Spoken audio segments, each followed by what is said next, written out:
ഇപ്പോഴോ? ബേഷ് ബേഷ്.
എനിക്ക് വിഷം തന്നു, നീ അനുഭവിക്കും.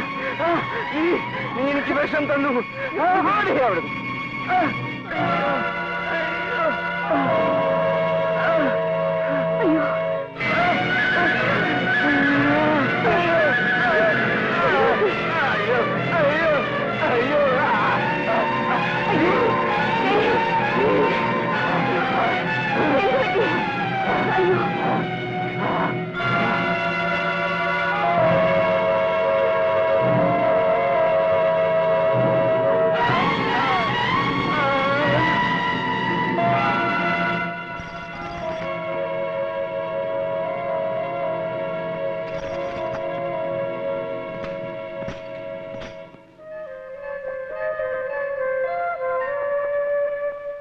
എന്റെ അമ്മയ്ക്ക് ഇതിൽ എത്രമാത്രം പങ്കുണ്ടെന്ന് എനിക്ക് ഇന്നും അറിയില്ല.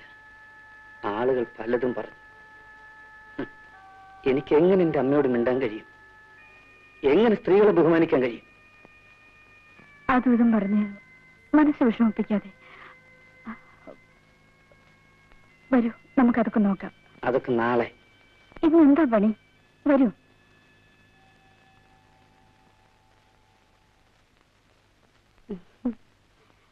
Wish you a happy and prosperous marriage life, Ramdas.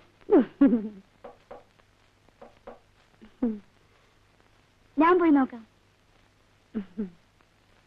ആരാ? എന്ത് വേണം? ഡ്രൈവർ മണി. ഒരു ടെലിഗ്രാം വന്നിട്ടുണ്ട്. ഈ സമയത്ത് ഒരു ടെലിഗ്രാം.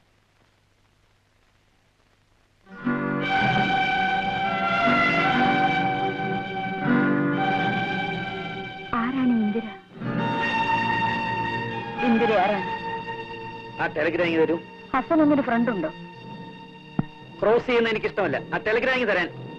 ചോദിച്ചതിന് മറുപടി കിട്ടിയിട്ട് പറയൂ, ആരാണ് ഈ ഹസൻ? എനിക്കതറിയണം. പറയൂ, ആരാണ് ഈ ഹസൻ? ഒരു ടാക്സി ഡ്രൈവർ. ഇന്ദിര മരിച്ചു എന്ന് ടാക്സി ഡ്രൈവർ നിങ്ങൾക്ക് കമ്പി അടിച്ചിരിക്കുന്നു. ടെലിഗ്രാം തരാൻ. ഈ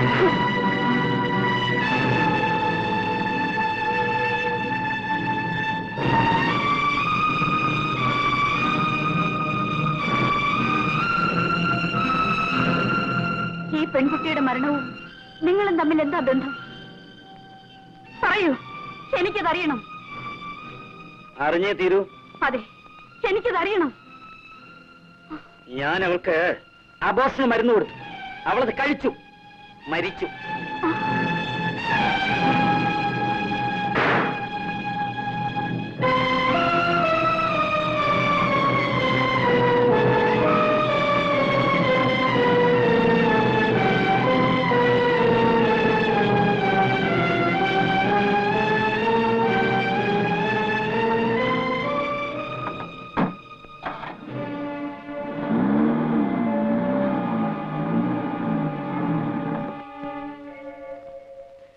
പ്രായം കുറച്ച് കൂടുതലാ, പക്ഷെ പറഞ്ഞിട്ടെന്താ, നല്ല സൗകര്യമുള്ള ആളാ. ഭാര്യ മരിച്ച പിന്നെ ഒറ്റയ്ക്ക. ഒരു മോനുള്ളത് അങ്ങ് ഊട്ടിയില്ല, ജാതിയിലോ തിരുപ്പാടാ. ആ പിന്നെ കാര്യം ഉണ്ടായാലും ഇല്ലെങ്കിലും നമ്മുടെ കുട്ടിക്ക് ഉണ്ടല്ലോ അല്പം എളുപ്പം ചീത്തപ്പേരൊക്കെ. ഉണ്ടെങ്കിലേ ഞങ്ങൾ സഹിച്ചു കിട്ടോ. കൊണ്ടുവരാൻ കണ്ട ഒരാള്. നിങ്ങൾക്ക് എന്താ പണിക്കരെ, തലയ്ക്ക് നല്ല സുഖമില്ലേ?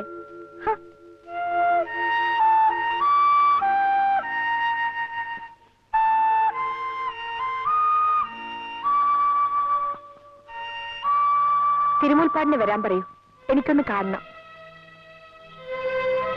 വെറുതെ പെട്ടെന്ന് എന്തെങ്കിലും തോന്നിയിട്ട് ഞാൻ ആലോചിച്ചിട്ട് തന്നെയാ പറയുന്നത്.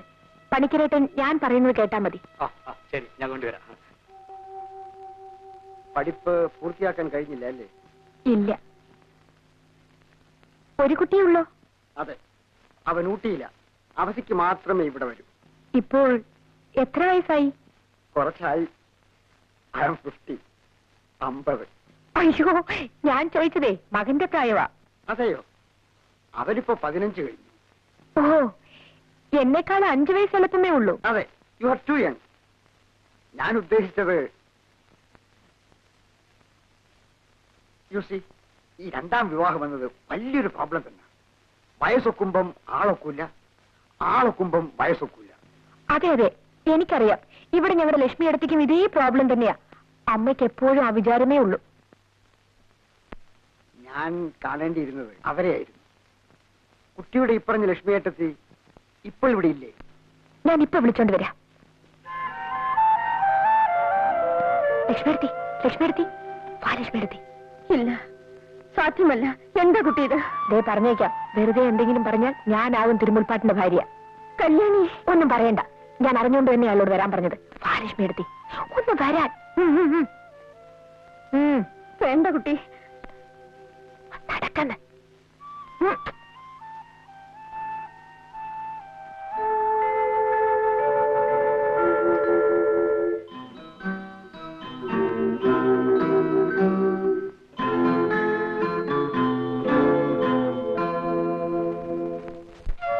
അടുത്ത വെക്കേഷൻ വരെ കഴിക്കാനുള്ള സ്വീറ്റ്സ് ഉണ്ട്.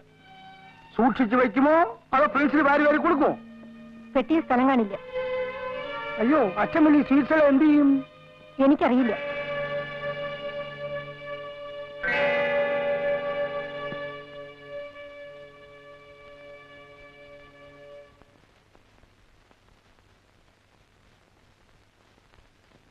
ചേച്ചി, രാവിലെ ഞാൻ പോണു. വീണ്ടും ആ ഹോസ്റ്റലിലേക്ക് കയറി ചെല്ലാൻ നാണം തോന്നുന്നുണ്ടാവും അല്ലേ? ഈ വീട്ടിൽ കഴിയുന്നതിനേക്കാൾ വലിയ നാണക്കേടൊന്നും അല്ലത്. അനിയത്തെ കാണാനാണെന്നും പറഞ്ഞ് ചേട്ടന് വീണ്ടും ഹോസ്റ്റലിൽ വരാമല്ലോ അല്ലേ ചേച്ചി? ചേട്ടന് പുതിയ ഇരകളെ പിടിച്ചു കൊടുക്കാനുള്ള ഹോസ്റ്റൽ വാസം മതി. അനാവശ്യം പറയരുത്. നേര് പറയുമ്പോൾ കേട്ട് നിൽക്കാൻ ഉശിരില്ല അല്ലേ? ശബ്ദിക്കരുത്. പേടിപ്പിക്കണോ ചേട്ടാ? ഒന്ന് പോ ചേട്ടാ. ചേച്ചി പോ പുറത്ത്. ചേച്ചി നിന്നോടാണ്.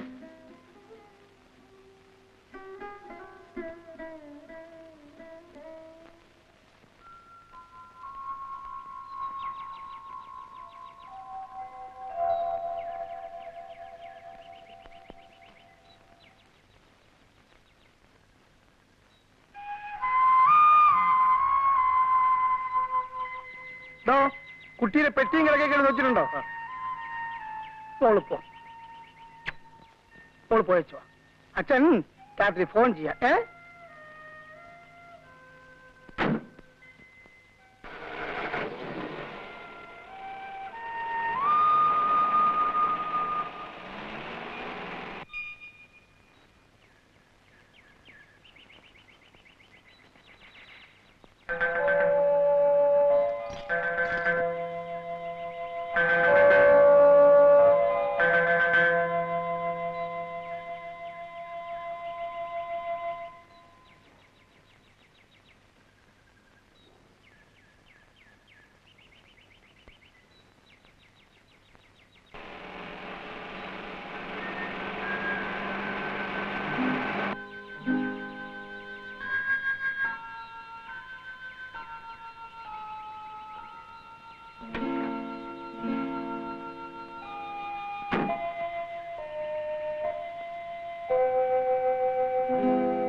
എന്താ കാരണമെന്ന് ചോദിച്ചാൽ എനിക്കറിയാൻ പാടില്ല. ആ മനുഷ്യൻ ഈ വീട്ടിൽ നിന്ന് ആഹാരം കഴിച്ചിട്ട് എത്രയോ കൊല്ലങ്ങളായി. ഏത് ഹോട്ടലിൽ നിന്നാണ് ആഹാരം കൊണ്ടുവരുന്നെന്ന് അദ്ദേഹത്തിന് മാത്രമേ അറിയാവൂ. പിന്നെ ആ ഡ്രൈവർക്ക്. അയാൾക്ക് ഇവിടെ വെക്കുന്ന ചോറിൽ വിശ്വാസമില്ലേ? ഉണ്ടാവില്ല. ആരെങ്കിലും വിഷം കലർത്തുമെന്നാണോ? ആയിരിക്കാം. ആര്? എനിക്കറിയാൻ പാടില്ല. എന്നാൽ എനിക്കറിയാം. അയാൾ ഭയപ്പെടുന്നത് പ്രഭുവിനെയാണ്. നിങ്ങളും. നിങ്ങൾ രണ്ടാളും കൂടി ചേർന്നല്ലേ ആ മനുഷ്യനെ നശിപ്പിച്ചത്? അല്ല, നിങ്ങൾ അതിന് കൂട്ടുനിന്നു. ഇല്ല, ഞാനിതിനെ എതിർത്തിട്ടേ ഉള്ളൂ. പക്ഷേ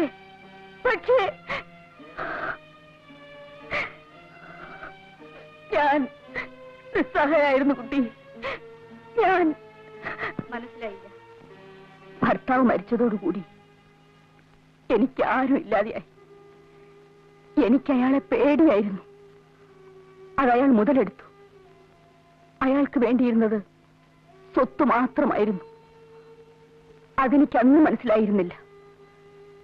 നീലിമ ജനിച്ചതോടുകൂടി അതെനിക്ക് വ്യക്തമായി. പിന്നെ അയാളുടെ ഭയം എന്റെ മോനെ ആയിരുന്നു. അയാൾ അവനെ തളർത്തി, നേരെ നിന്ന് ചോദിക്കാൻ കരുത്തില്ലാത്തവനാക്കി. പണം വാരി കോരിക്കൊടുത്ത് അവനെ വഴിതിരിച്ചു വിട്ടു. കുഞ്ഞ് പാല്. കുഞ്ഞ് നല്ലവണ്ണം പഠിക്കണം കേട്ടോ. മോനെ, ടെക്സ്റ്റ് ബുക്കുകൾ മാത്രം വായിച്ച് പഠിച്ചതുകൊണ്ട് മനുഷ്യന് അറിവ് കിട്ടിയില്ല. എന്താണ് നോക്കിക്കൊണ്ട് നിൽക്കുന്നത്?